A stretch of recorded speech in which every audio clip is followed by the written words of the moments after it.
tentang struktur dan kaidah kebahasaan teks berita. Nah, sebelumnya mari kita mengingat materi yang sudah kita pelajari pada video sebelumnya, yaitu tentang unsur-unsur teks berita yang bisa kita sebut dengan adik Simba, yaitu apa, di mana, kapan, siapa, mengapa, dan bagaimana.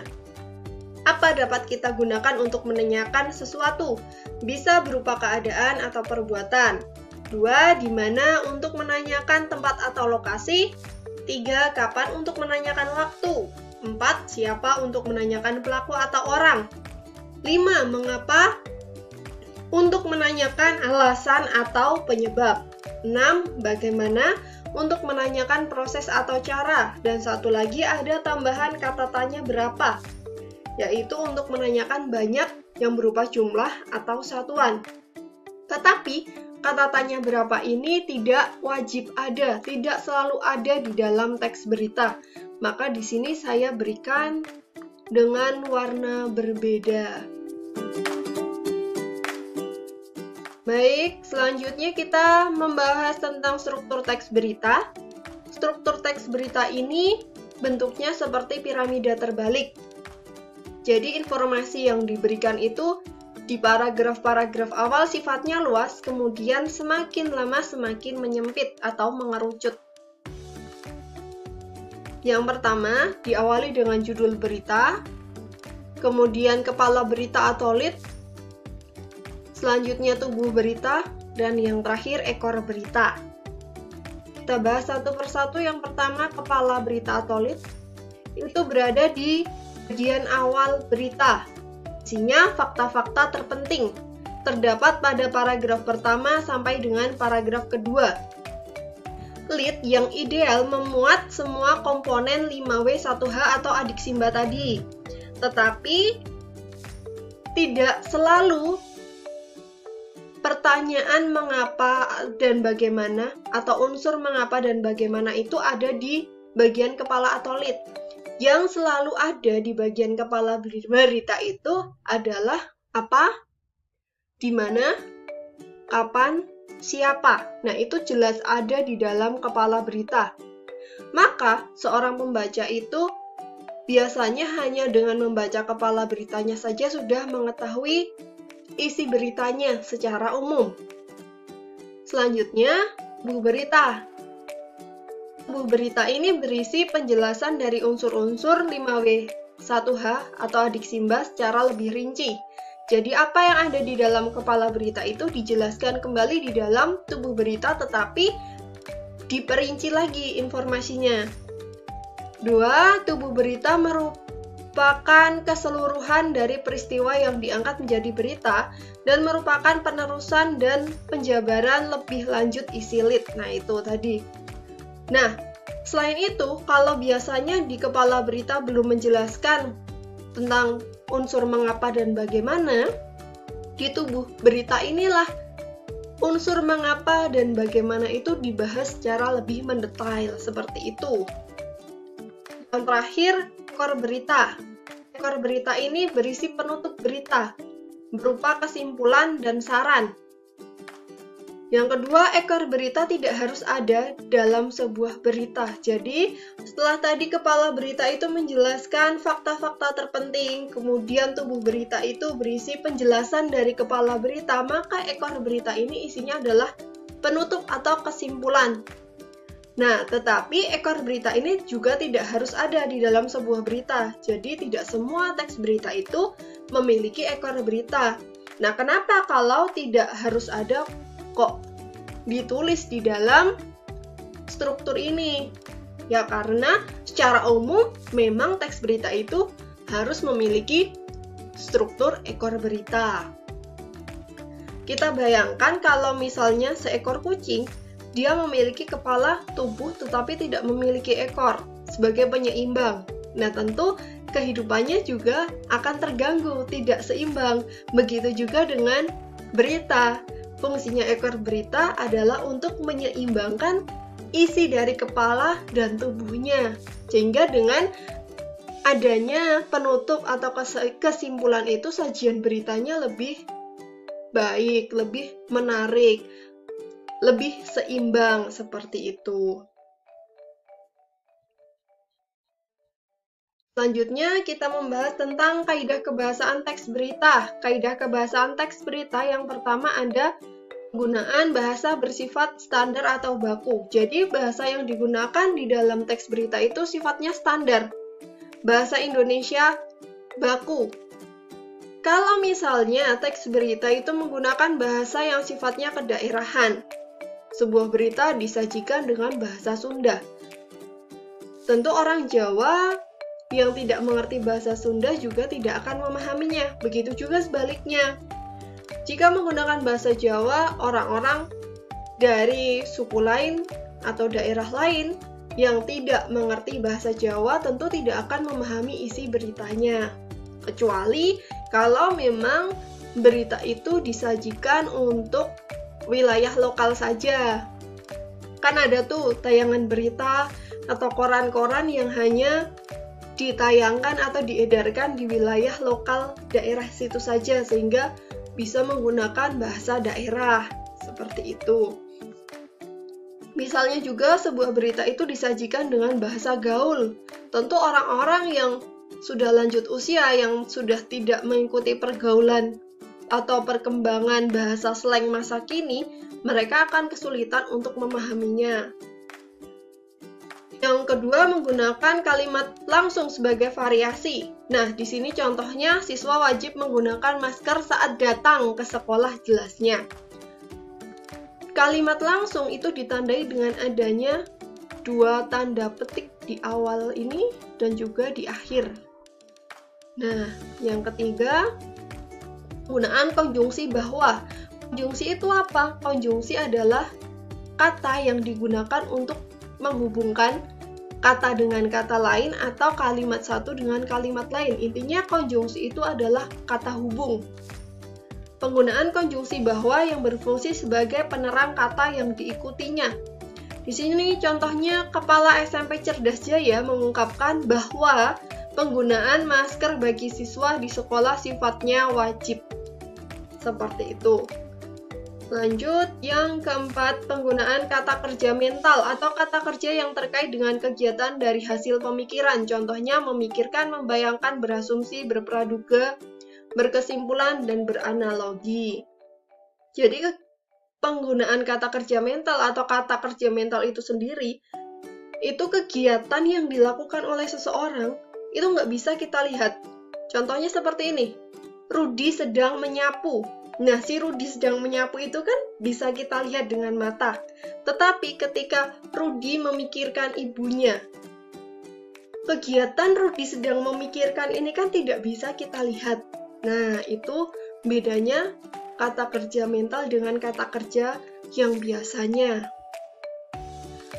Selanjutnya, penggunaan fungsi keterangan waktu dan tempat. Jelas ini mudah, karena pasti di dalam teks berita itu ada keterangan waktunya. Misalnya di sini gempa dengan kekuatan 5,4 skala Richter menerjang Maluku pagi ini. Keterangan waktunya adalah pagi ini. Dan juga ada keterangan tempatnya, yaitu di Maluku. Yang terakhir dari kaidah kebahasaan yaitu penggunaan konjungsi temporal atau penjumlahan. Contohnya kemudian, sejak, setelah, awalnya, akhirnya. Contoh kalimatnya, sekitar pukul 12.45 WIB, langit Riau tampak mendung. Tak lama kemudian, hujan yang diharapkan semua masyarakat akhirnya pun turun. Di sini ada dua konjungsi temporal, yaitu kemudian, dan juga akhirnya. Selanjutnya, kita mengamati teks berita. Parikesit Pranagita, anak buruh pabrik Solo, raih nilai 100 untuk matematika. Nah, ini kita langsung klasifikasikan kita analisis dari strukturnya dan juga dari kaidah kebahasaannya. Yang pertama ini, tentu ini merupakan struktur judul berita. Selanjutnya, solopost.com, Solo. Tidak ada strategi khusus yang dilakukan Parikesit Pranagita 18 tahun dalam menghadapi ujian nasional 2016 jenjang SMA hingga akhirnya bisa meraih nilai 100 untuk mata pelajaran matematika. Hal itu diakui putra tunggal pasangan suami istri, Yosef Edi Harto dan Skolastika Sri Wahyuni ini saat diwawancarai solopos.com Senin 9 Mei 2016. Jelas di sini ada informasi tentang yang menyangkut unsur apa yang dibicarakan, yaitu Parikesit Pranagita meraih nilai 100 untuk mata pelajaran matematika. Di mana? Di Solo. Kapan? Senin 9 Mei 2016. Siapa? Parikesit Pranagita yang meraih nilai 100. Siapa orang tuanya? Yosef Edi Harto dan Skolastika Sri Wahyuni. Nah, seperti yang saya katakan tadi, pertanyaan dengan unsur adiksi, yaitu apa, di mana, kapan, siapa, itu sudah tercakup di dalam kepala berita. Selain itu, di sini sudah ada konjungsi temporal, yaitu akhirnya, awalnya, sebelumnya, selanjutnya, itu termasuk ke dalam konjungsi temporal. Selanjutnya di sini juga ada keterangan waktu, keterangan tempat. Selanjutnya, Parikesit mengaku matematika sudah menjadi mata pelajaran favoritnya sejak masih duduk di bangku SMP. Namun saat melanjutkan studi ke SMA, ia memilih masuk jurusan IPS lantaran tidak terlalu suka dengan pelajaran IPA. Waktu SMP, nilai IPA saya nggak pernah bagus, jadi ya pilih IPS, ungkapnya. Nah, di sini sudah ada beberapa kalimat yang saya tandai, beberapa kalimat dan kata. Di sini ada yang saya blok kuning, saya tandai dengan warna kuning. Ini merupakan kalimat langsung karena diawali dan diakhiri dengan tanda petik. Kemudian ada kata kerja mental, yaitu mengaku, menargetkan, dan diraih. Ini kan kegiatannya nggak bisa kita lihat ya. Menargetkan itu kan ada di dalam kepala, ada di dalam benak, ada di dalam hati seseorang. Makanya orang lain pun nggak bisa melihat kegiatan itu. Selanjutnya, di sini ada lagi, ini masih termasuk, ini termasuk ke dalam tubuh berita. Karena di sini menjelaskan mengapa dan bagaimana. Mengapa dia menargetkan atau bisa meraih nilai 100. Mengapa dia bisa meraih nilai 100 dan bagaimana cara dia untuk bisa meraih nilai 100 itu. Kemudian di sini masih bagian dari tubuh berita. Ada lagi kata kerja mental, yaitu mengaku. Ada kalimat langsung lagi. Ada konjungsi temporal lagi, ada konjungsi bahwa, kemudian ada berencana, itu termasuk ke dalam kata kerja mental lagi, kemudian ada kalimat langsung lagi. Yang terakhir, ini saya beri warna beda karena ini termasuk ke dalam ekor berita, sudah berisi kesimpulan. Ada kata kerja mental menunjukkan, kemudian ada dua kalimat langsung juga. Nah, selanjutnya sebagai penutup, kita membandingkan dua kolom ini. Yang pertama adalah kata kerja biasa, yang satunya kata kerja mental. Contohnya menyapu. Jika seseorang menyapu, tentunya kita bisa melihat kegiatan yang sedang dia kerjakan. Tetapi kegiatan bahagia di sini, ini tidak bisa kita lihat seseorang itu sedang merasakan kebahagiaan karena itu ada di dalam benak, ada di dalam pikiran. Kemudian menulis, kegiatannya bisa kita lihat kan, berbeda dengan memikirkan. Memikirkan ini tidak bisa kita lihat karena ada di dalam benak atau pikiran seseorang. Begitu juga dengan membayangkan. Yakin, paham, bersemangat, menyukai, merindukan, mencintai, itu tidak bisa kita lihat dengan mata itu, makanya disebut sebagai kata kerja mental. Sedangkan yang di kolom ini, karena kegiatannya bisa kita lihat, maka ini tidak bisa kita sebut dengan kata kerja mental. Nah, atau cara membaca berita yang baik dan benar.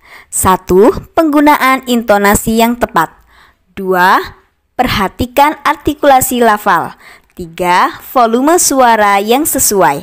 4. Irama dalam membaca berita. 5. Sikap tubuh yang tegap. 6. Tatap muka. 7. Sesuai konteks. 8. Tetap tenang saat ada kesalahan teknis. Aspek-aspek menanggapi terhadap isi berita. Yang pertama, isi atau struktur berita dan unsur berita yang meliputi 5W1H atau yang disebut juga dengan adik Simba, meliputi kebenaran dan kelengkapan. 2. Bahasa berita, penggunaan kalimat dan pilihan kata. Untuk melatih kemampuan kalian pada KD 3.2 dan 4.2, tugas kalian yaitu membuat video membacakan berita dari berita yang kalian tulis tentang berita COVID-19. Selamat mengerjakan tugas yang sudah saya berikan. Semoga apa yang saya sampaikan dan tugas yang saya berikan pada pertemuan ini bermanfaat untuk kalian semua. Wassalamualaikum warahmatullahi wabarakatuh. Sampai jumpa.